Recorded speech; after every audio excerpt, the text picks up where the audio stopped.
Vous écoutez Change ma vie, le podcast qui vous donne des outils pour votre esprit. Je suis Clotilde Dussoulier, je suis auteure culinaire mais aussi spéléologue de ma vie intérieure et sur ce podcast, je partage les découvertes qui ont changé ma vie, vraiment. Change ma vie est un podcast que je publie tous les jeudis et vous retrouverez tous les éléments dont je parle sur le site changemavie.com. Vous pouvez vous abonner au podcast sur iTunes, ce qui vous permettra d'être notifié des nouveaux épisodes chaque semaine. Si vous venez de nous rejoindre, bienvenue. Je vous conseille d'écouter d'abord l'épisode 0 dans lequel je me présente un petit peu plus en détail. Cet épisode est réalisé avec le soutien de Oulution, une marque de soins pour la peau éthique et engagée. Ce sont des soins sur mesure, modernes et qualitatifs, avec 100% des ingrédients d'origine naturelle, sans huile de palme, fabriqués en France et surtout super agréables à utiliser. J'utilise comme crème de jour leur soin Glow Up, qui est fluide et rafraîchissant. C'est bien hydratant, mais c'est vite absorbé, ce qui me permet de me maquiller juste après sans que ça colle. Je suis très enthousiasmée par cette petite entreprise indépendante et ses valeurs, et je vous invite à aller faire votre diagnostic de peau gratuit sur le site oulution.com. C'est rigolo à faire comme un quiz d'été sur la plage, et une fois qu'on vous aura conseillé les meilleurs produits pour prendre soin de votre peau à vous, utilisez le code promo « Change ma vie » en un seul mot pour obtenir les frais de port gratuits sur votre première commande.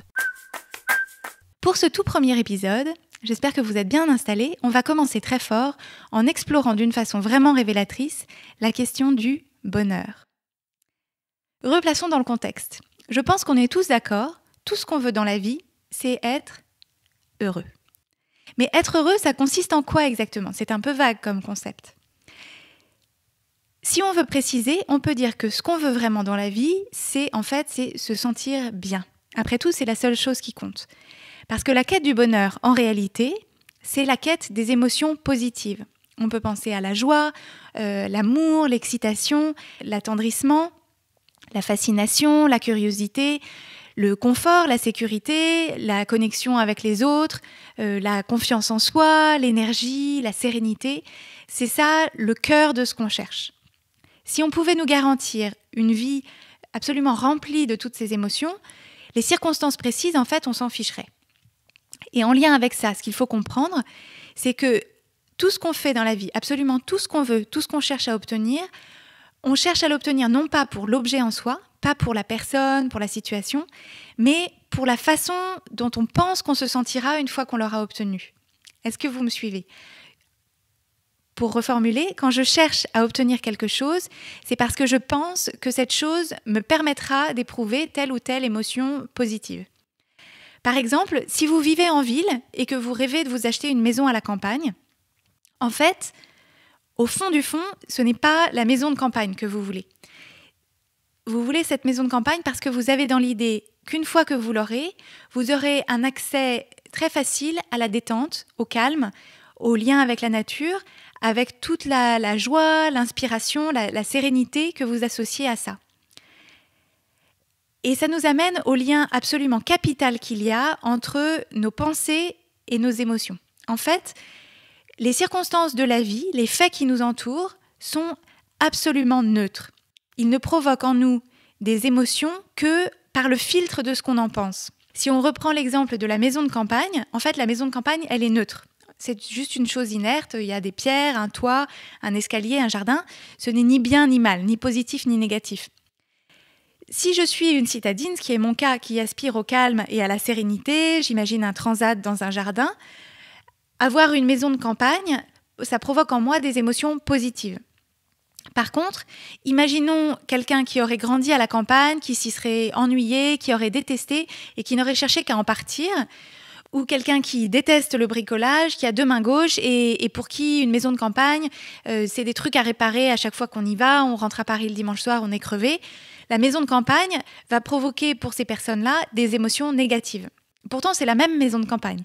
Donc ce n'est pas la maison de campagne en soi, c'est la phrase qu'on se dit à son propos. Dans mon cas, c'est à la campagne, je respire, je suis calme et détendue.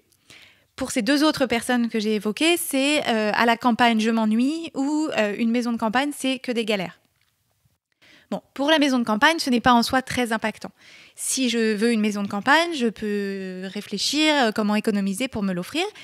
Si vous ne voulez pas de maison de campagne, personne ne vous y oblige. Là où c'est plus intéressant, c'est quand on se trouve face à des circonstances de vie qu'on ne peut pas changer, qu'on ne peut pas choisir, ou en tout cas pas dans l'immédiat. Par exemple, On va prendre l'exemple de quelqu'un qui crée des bijoux, qui a une boutique sur Etsy, par exemple, et qui, pour l'instant, n'en vend pas beaucoup. Peut-être 1 ou 2 commandes par semaine, ça ne lui permet pas d'en vivre, ce qui est son ambition. Si sa pensée principale à ce sujet, c'est mes bijoux n'ont aucune originalité, personne ne veut les acheter, et d'ailleurs, mes photos sont nulles, sur la base de ces phrases qui tournent dans sa tête, cette personne va se sentir inférieure, découragée, démotivée. C'est pas super pour avancer. Par contre, quelqu'un qui, dans la même situation exacte, se dirait « C'est super cette phase de démarrage en douceur parce que j'ai du coup le temps d'envoyer un mail personnalisé à chaque cliente qui commande un bijou, qui devient du coup une super ambassadrice de ma marque parce qu'elle a l'impression de me connaître, il y a un lien personnel qui s'est créé et c'est comme ça que petit à petit le bouche à oreille va se faire. Et comme en plus je ne suis pas prise à plein temps par la fabrication, j'ai le temps d'imaginer des nouveaux modèles et de reprendre les photos de produits qui ne me plaisent pas. » Sur la base de ces phrases qui tournent dans sa tête, cette personne va se sentir confiante, déterminée, enthousiaste, avec une idée claire de comment avancer. C'est quand même beaucoup mieux. Et ça, je le rappelle, c'est avec exactement la même situation factuelle. Les mêmes bijoux sur la même boutique Etsy, avec les mêmes commandes chaque semaine. Et en fait, ce qui change la vie, je pèse mes mots, c'est que toutes les pensées qu'on a dans la tête, absolument toutes, sont optionnelles. C'est vraiment notre cerveau qui les crée de toutes pièces. Et comme le cerveau est une machine extraordinaire, on a le pouvoir de modifier ses pensées. On a le pouvoir de choisir de penser autre chose. C'est de ça qu'on va parler dans les tout prochains épisodes de Change ma vie. Et ça, vous allez voir, ça va changer votre vie. À la fin de chaque épisode de Change ma vie, je vous proposerai un petit exercice ou une expérimentation à faire vous-même dans votre vie pour mettre en application les choses dont on aura parlé dans l'épisode. Et d'ici la prochaine fois, je vous propose un petit exercice très simple, rapide, mais à faire quotidiennement dans la mesure du possible. L'exercice consiste à prendre 5 minutes dans votre journée, c'est mieux le matin, pour retranscrire par écrit le flot de vos pensées. L'idée, c'est très simplement de poser sur le papier ou, si vous préférez, sur un document sur votre ordinateur ou dans votre téléphone, les phrases qui tournent dans votre tête, sans filtrer, sans juger, sans essayer de bien écrire ou que ce soit intéressant ou surtout sans imaginer que qui que ce soit va jamais les lire.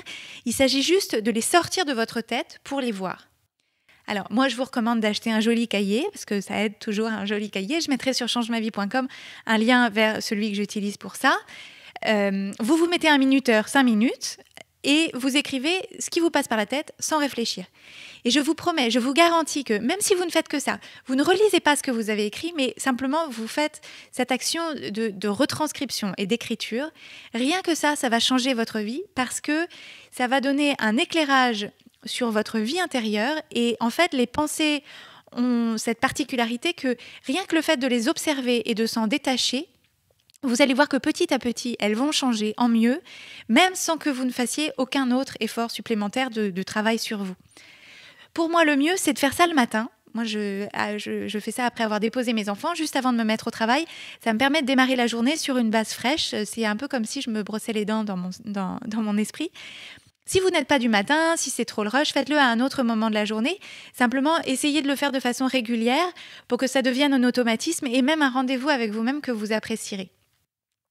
On en reparlera bien sûr dans un prochain épisode. On verra ensemble ce qu'on peut faire et de ce flot de pensées une fois qu'on aura déterminé les pensées qui reviennent et un peu les motifs qu'on observe. Vous retrouverez sur changemavie.com les notes de cet épisode et je vous invite à y laisser vos commentaires ou vos questions auxquelles je répondrai dans un prochain épisode de questions-réponses. Sur changemavie.com, vous pouvez aussi vous inscrire et je vous enverrai 3 petits exercices amusants que je vous propose de faire pour mieux explorer votre esprit. N'hésitez pas à vous abonner au podcast Change ma vie sur iTunes et de laisser aussi votre avis pour que d'autres puissent le découvrir. Vous pouvez suivre l'actualité du podcast sur Instagram et sur Twitter sous l'identifiant « Oui, change ma vie » en un seul mot. Et partagez bien sûr ce podcast avec vos amis si vous pensez qu'ils pourraient en bénéficier. Merci, à la prochaine fois.